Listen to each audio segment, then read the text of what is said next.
Hello students, we are learning the third chapter of the maths, indices and cube roots. In a previous video lecture, we have learnt about the cube of the numbers, how to find out the cube of the numbers. दिलेल्या संख्येचा घन कसा करायचा या संबंधी आपण अगोदरच्या video लेक्चरमध्ये माहिती बघितली. आज या व्हिडिओ लेक्चरमध्ये आपण शिकणार आहोत how to find out the cube roots of a number by prime factorisation method. दिलेल्या संख्येचे अवयव पाडायचे, प्राइम फॅक्टर त्याचे पाडायचे आहेत आपल्याला आणि दिलेल्या संख्येचे क्यूब रूट आपल्याला काढायचे आहे. तर सर्वात प्रथम प्राइम फॅक्टर पाडत असताना आपल्याला टेस्ट ऑफ डिव्हिजिबिलिटी माहित असणं आवश्यक आहे. If you factorise the number then you must know about the test of divisibility. दिलेल्या संख्येला कोणत्या संख्येनं भाग जाऊ शकतो हे जर आपल्याला अगोदरच जर कळालं तर आपण सहजपणे प्राइम फॅक्टर देऊ शकतो. तर सुरुवातीला आपल्याला टेस्ट ऑफ डिव्हिजिबिलिटी बघायचे.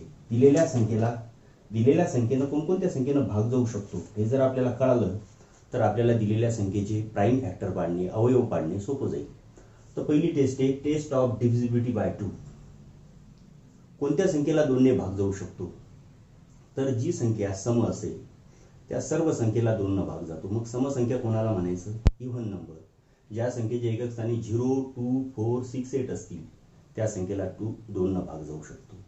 कोणती संख्या असेल त्याच्या एकक स्थानामध्ये जर आपण ऑब्झर्व केलं तर 2, 4, 6, 8 या संख्या असतील किंवा 0 असेल तर त्या संख्येला 2 ने भाग जातो. उदाहरणार्थ 2चा पाढा बघा.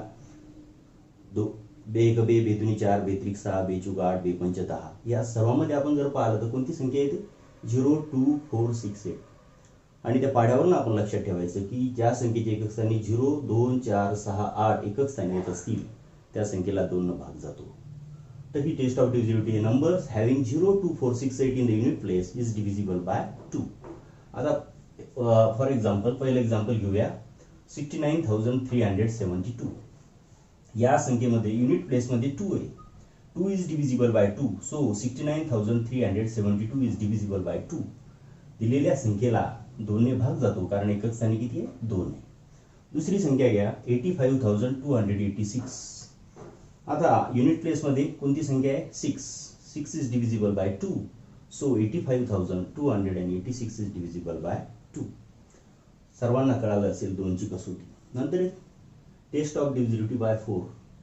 If the last 2 digits of a number is divisible by 4 then that number is divisible by 4. दिलेल्या संख्येच्या शेवटचे 2 अंक, शेवटचे 2 डिजिट्स जर त्या शेवटच्या 2 डिजिट्सला जर 4 ने भाग गेला तर या पूर्ण संख्येला 4 ने भाग जातो.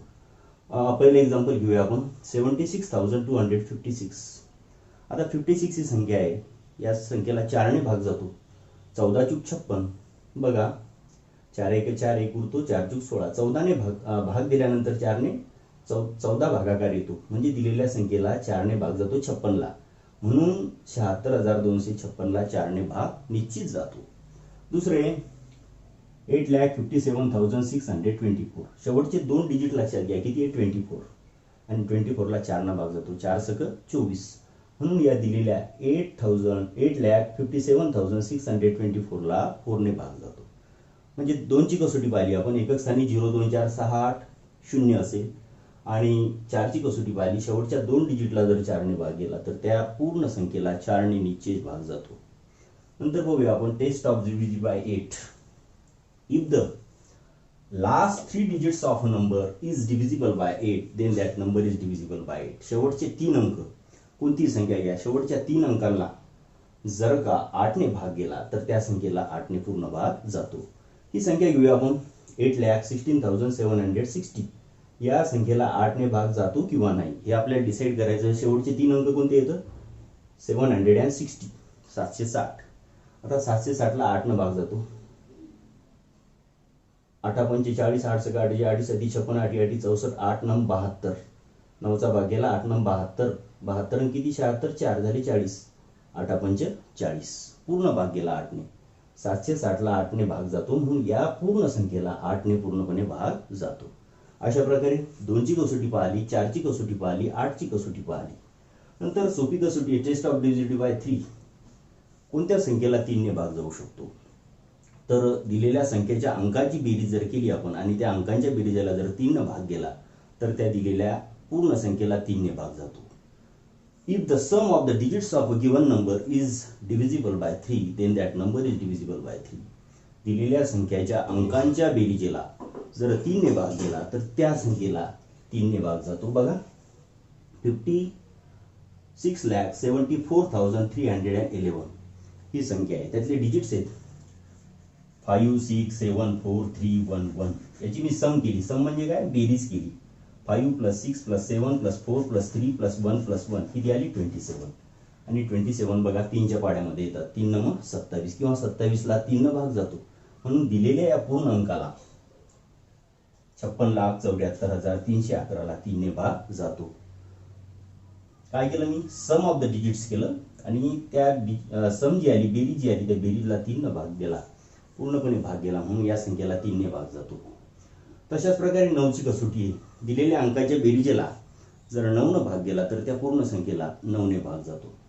If sum of digits of a number is divisible by 9, then that number is divisible by 9. दिलेल्या संख्येला अंकांच्या बेरीजेला जर 9 न भाग गेला तर त्या पूर्ण संख्येला 9 ने भाग जातो. संख्या घेऊया आपण 67,60,215. या संख्येला 9 ने भाग जातो अथवा नाही. काय करावं लागेल आपल्याला?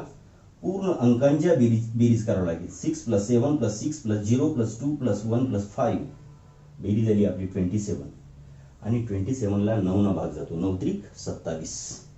म्हणून या पूर्ण संख्येला 67,60,215 is divisible by 9 because sum of digits is 27 and 27 is divisible by 9 and so the whole number is divisible by 9. नंतरची कसोटी आहे टेस्ट ऑफ डिजिट बाय 5. 5चा पाडा जर आपण बघितला 5 1 5 5 2 10 5 3 15, तर या पाड्यामध्ये जर आपण पाहिलं तर युनिट प्लेसमध्ये 5 0 5 0 5 0 5 0 येत राहतो. आणि त्यावरून कसोटी झाली की ज्या संख्येच्या एकक स्थानी 0 किंवा 5 असेल, whether there is a 0 or 5 in the unit place of a given number, then that number is divisible by 5. दिलेल्या संख्येच्या एकक स्थानी जर 0 अथवा 5 असेल तर त्या पूर्ण संख्येला 5 ने भाग जातो. 10ची कसोटी 10चा पाडा आपण जर बघितला 10 1 10 10 2 20 10 3 30, तर सर्व पाड्यामध्ये जर आपल्या लक्षात आलं तर एकक स्थानी 0 येतं आणि त्यावरून ती कसोटी आपण म्हणू शकतो की ज्या संख्येच्या एकक स्थानी 0 असेल त्या संख्येला 10 ने निश्चित भाग जातो. अशा प्रकारे हे जे आपण टेस्ट ऑफ डिव्हिजिबिलिटी पाहिल्या विद्यार्थी मित्रांनो, आता ही जी स्क्रीन आहे याचा व्हिडिओ पॉज करून स्क्रीनशॉट काढून घ्या आणि आपल्या वहीमध्ये हे टेस्ट ऑफ डिव्हिजिबिलिटी पूर्ण लिहा.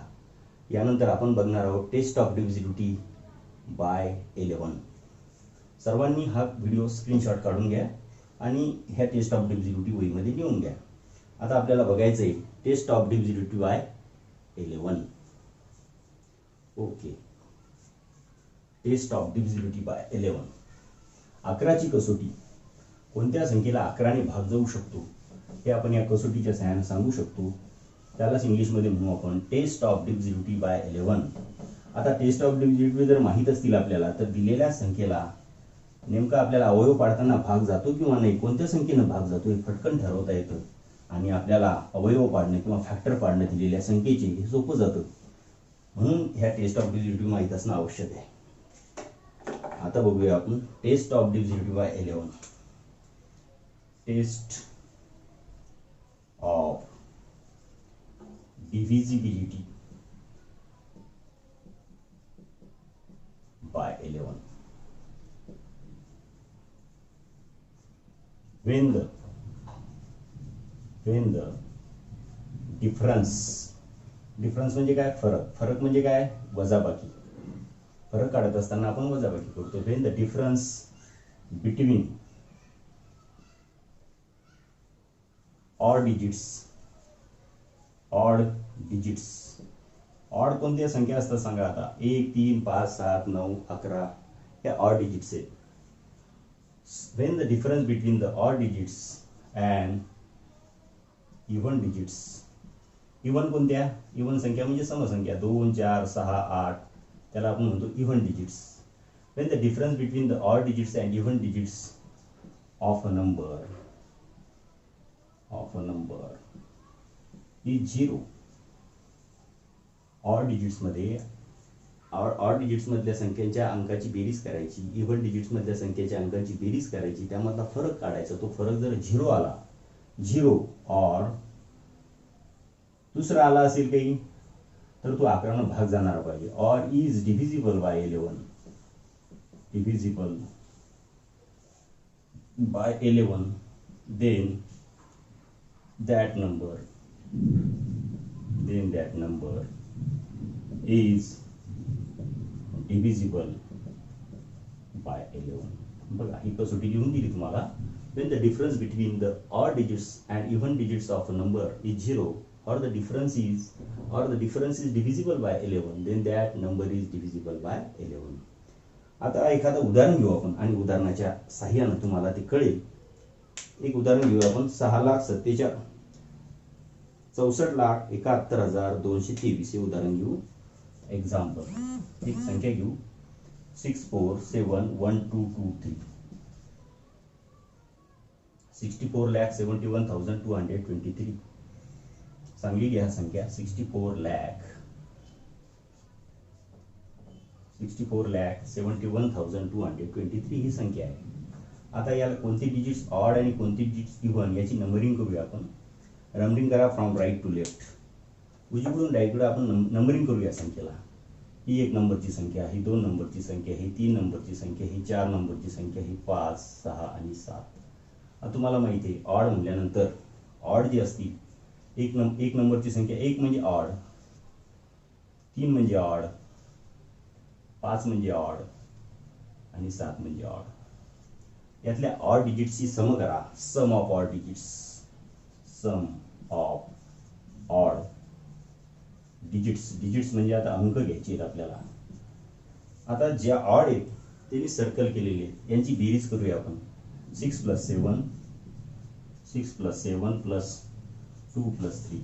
बघा 6 + 7 + 2 + 3 किती येते? 6 7 13, 13 2 15, 15 3 18. आता घ्यायचे आपल्याला sum of even digits, sum of even digits. आता इव्हन पहा 2 4 6 हे इव्हन अंक आहेत, यांची बेरीज आपल्याला करायची आहे. 4, आता जे सर्कल केलेले नाही ते अंक 4 + 1 + 2, 4 + 1 + 2, 4 + 1 5, 5 + 2 7. आता यातला डिफरन्स करायचा आहे आपल्याला. डिफरन्स म्हणजे काय? वजाबाकी. Difference between odd digits and even digits. Difference is equal to, किंवा डिफरन्स येऊ शकतो सम डिजिट जर जास्त असतील तर सम ऑफ इव्हन डिजिट जर जास्त असेल तर इव्हन मधून ऑड वजा करायची. या ठिकाणी जास्त कोणते? ऑड. म्हणून 18 - 7 इज इक्वल टू किती आलं? 11. And 11 is divisible bye 11. 18 मधून 7 गेले, डिफरन्स किती आला? 11. आणि 11ला 11ने पूर्णपणे भाग जातो.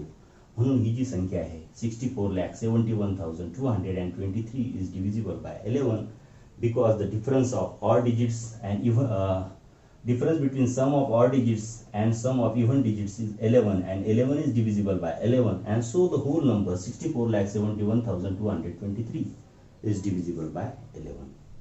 दिलेल्या संख्येला 11ने निश्चेष भाग जातो. या कसोटीच्या सहाय्याने आपण काढलं. आणखी एक उदाहरण तुम्हाला समजून सांगतो. 6,98,808. 6,98,808 ही संख्या आहे. 6,98,808. आता आपल्याला काय करायचं? सर्वप्रथम अगोदरच्या उदाहरणाप्रमाणेच त्याला नंबरिंग करूया. 1 number, 2 number, from right to left. 1 number, 2 number, 3 number, 4 number, 5 number, 6 या डिजिट्सला आपण नंबरिंग केलं. आता या नंबरिंगनुसार चालायचं आहे. 1 काय आहे? ऑड आहे. 3 काय आहे? ऑड आहे. 5 काय आहे? ऑड आहे. आता ऑड संख्यांची बेरीज आपल्याला करायची. Sum of odd digits, sum of odd digits. 9 + 8 + 8, 9 + 8 + 8 किती येते बेरीज? 8 आणि 8 16, 16 आणि 9 किती होतात? 25, 25. आता इव्हन डिजिट्स करा. Sum of even digits. समस्थानी जे अंक आलेले त्यांची बेरीज आपल्याला करायची. 2 4 6 ठिकाणी आलेले अंक कोणते? 0 + 8 + 6.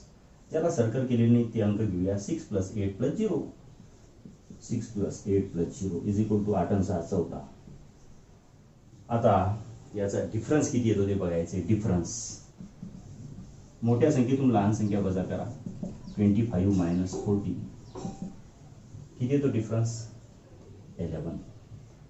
14 11 25 डिफरन्स किती आला? 11. आता 11 is divisible bye 11 and so this number 6,98,808 is divisible bye 11. या दोन्ही संख्येला 11 ने भाग जातो, कारण यातला जो फरक आलेला आहे त्याला कितीने भाग जातो? 11. आता तुम्हाला माहिती आहे 11चा स्क्वेअर किती येतो? 121. साधी संख्या घेऊया आपण. तिसरं उदाहरण घेऊया. 121 याला नंबरिंग केलं 1 2 3. आता 1 आणि 3 काय? ऑड डिजिट्स आहेत. ऑड डिजिटची बेरीज किती येते? 1 + 1 2. इव्हन डिजिट्स घ्या, किती आहे? 2 नंबरचा फक्त. यातला फरक जर केला तर येतो 0. म्हणून 121 ला 11 ने भाग जातो. अशा प्रकारे आज आपण दिलेल्या संख्येला निश्चितपणे 11 ने कसा भाग जातो ते आपण या उदाहरणाच्या सहाय्याने शिकलो. अशा प्रकारे today we have learned about the test of divisibility by 2, 4, 8, 3, 9 and 11 and 5 and 10 also. ह्या टेस्ट ऑफ डिव्हिजिबिलिटी चांगल्या प्रकारे जर लक्षात असतील तर आपल्याला क्यूब रूट काढणे सोपं जातं. यानंतरच्या पिरियडमध्ये आपण बघणार आहोत की दिलेल्या संख्येची क्यूब रूट कशी काढायची. हे फळ्यावरचं लिहिलेलं सर्व आपल्या वहीमध्ये उतरून घ्या. ओके.